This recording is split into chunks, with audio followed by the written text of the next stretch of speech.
What's up with it once again, ladies and gentlemen, people, humanity, fanboys and fangirls, and as always, otakus and Nikki out there is Mr. Nintendo Sony Free 2011, aka Manny Wolverine. And of course, you guys in wrestling terms towards this channel. And as always, follow me on Twitter and Instagram if any of you guys want to. So, today, before I begin, you probably skip the first 5 minutes of this. I'm just going to go out there and say it right now while I guys have you here right now. Crazy ass news happened. I know this has nothing to do with the Microsoft Xbox One news, a little bit of Nintendo Everything news.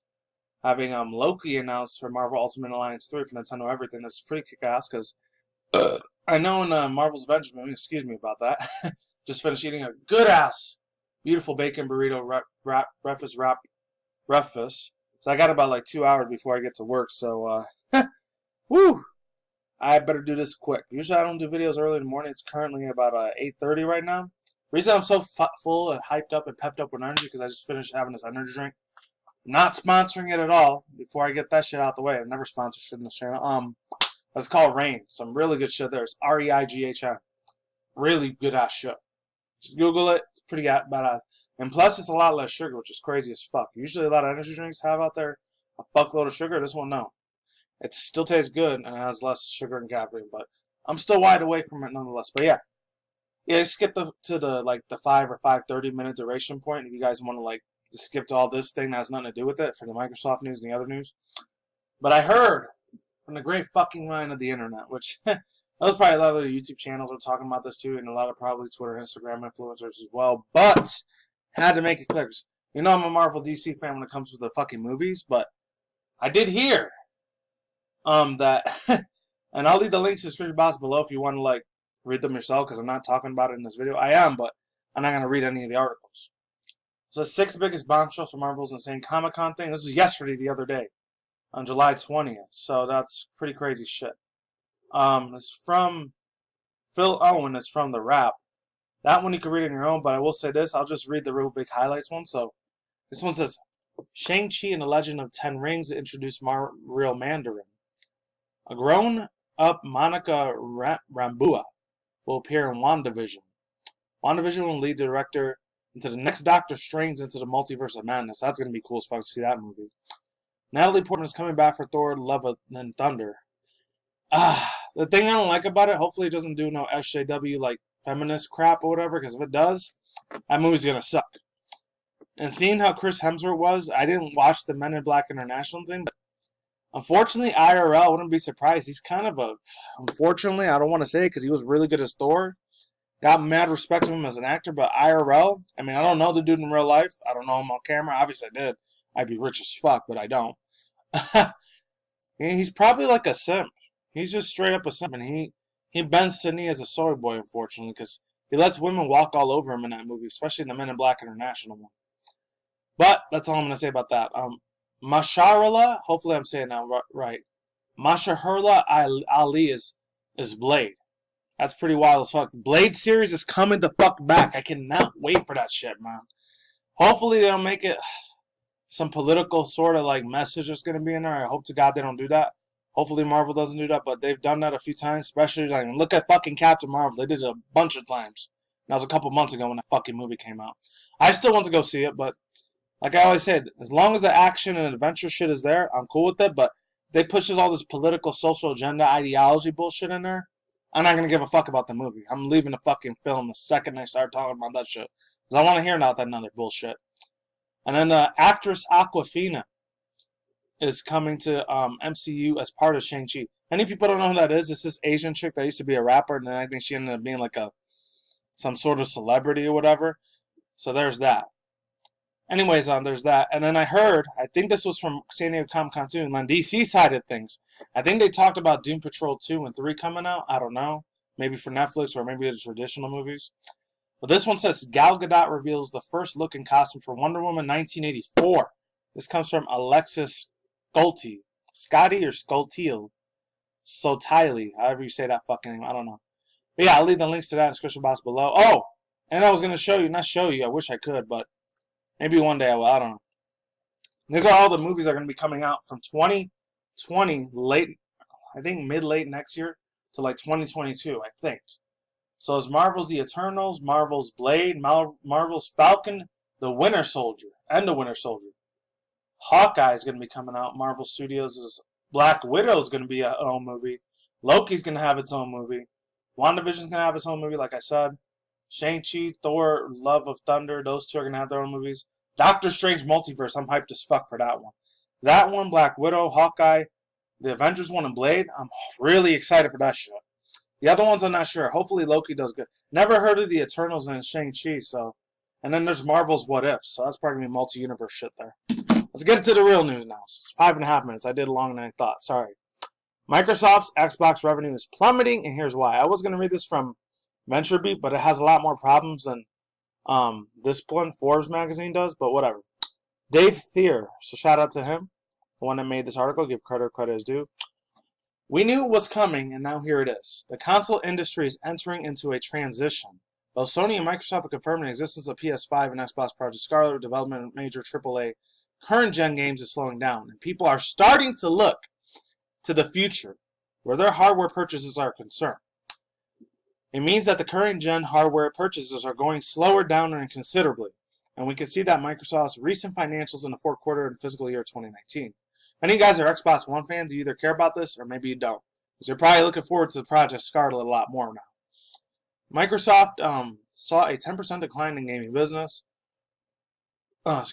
Largely thanks to the 48% drop in the hardware sales for last year. That's a massive plummet, but I doubt that the phases Satya Nadella, or Phil Spencer are all that much. The concept of the console generation started to change during the time of the Xbox One and PS4, but the basic framework is still intact. And the basic framework involves drumming up hype for the next generation and expensive with the current one. It's just a tough time to get excited about buying current generation hardware. And that the large 48% also figures are also likely due to the fact that last year's hardware sales were elevated due to the peak of Fortnite fever. So hardware sales are down, but it's more or less to be expected. There's one major bright spot in the data for Microsoft, however. That dovetails well that the company's plans for the entirety of the Xbox is going forward.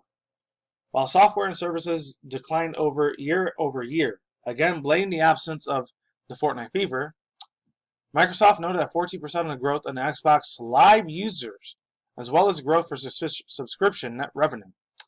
That is good news for the company because subscription on online activity and central company's plan going forward over the past few years has been building up out to the Game Pass subscription services and announced an expansion to PC at E3 this year, 2019, if any of you guys remember, for E3. Not only that the Game Pass is becoming more and more important to the Xbox brand going forward, but it's also assumed to be a central company's upcoming streaming plans. So growth there means that the Redmond could be well poised to capitalize on a lot of groundwork, and it's been laying since Phil Spencer took over. Don't expect hardware sales to magically start climbing again over the next year. Those numbers are going to keep down as well as we move closer to the launch of the next generation console, but keep an eye on the subscriptions. I guess keywords there if you want to risk your money on the Xbox Scarlet, hey, that's cool. That's more power to you. Do what you want with your money. The Xbox One is increasingly going to become Xbox's past, but subscriptions could be well in this future. Probably like the first time I haven't messed up that much. I think the last time I messed up was really badly. So, got a credit due.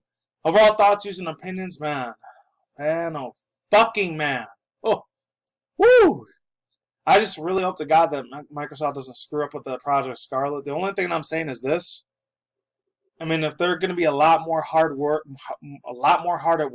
with the Project Scarlet being a lot more like cloud-based gaming compared to how it is with like the physical disc, because we all know that unfortunately digital media in another year and a half from now, it's going to be all here. Maybe at the most 3 to 5, at the longest 10 years, at the shortest 3 to 5 years, I want to say, is when a lot of cloud stream gaming is going to be a lot more mainstream.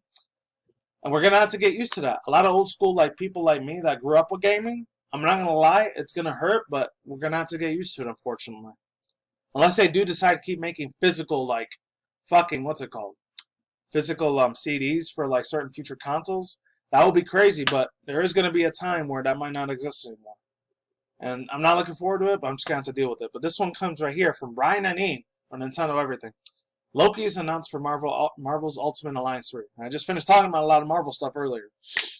Marvel's Ultimate Alliance 3, the Black Order, launches tomorrow, which probably already came out a couple days ago. This is like the 20th, I think, as I'm doing this video. But there's still news to be shared about the game. During a panel at Comic-Con, another playable character was announced. Loki was confirmed to be playable in the Switch title. A trailer was shown at Comic-Con. We'll add it in here when it goes live. Loki is capable of using ice powers as an illusion. It's already been live. This is like almost 3 days ago, so this shit's old as heck now. Anyways, not that much to say about here. Overall thoughts, views, and opinions, that's cool. Like I said before, Loki is probably one of my funniest, favoriteest ass fucking characters for the original first 2 Avengers movies. I mean, Tom Hiddleston, he did a really, really good job as Loki. Props to the dude. I didn't know this, but way back, I think it was 2005 or 06, 07. I'm not sure when the Harry Potter movie came out, but he was actually in that movie, but he was a lot more younger. I didn't even know this shit until I went on, I don't know if it was on Wikipedia or IDMB, when I found out that he was like one of the original younger kids that was working with Harry Potter. I think he's the one that goes against Harry Potter, and he fights him at the end, and he's working really for Voldemort the whole time. I don't know.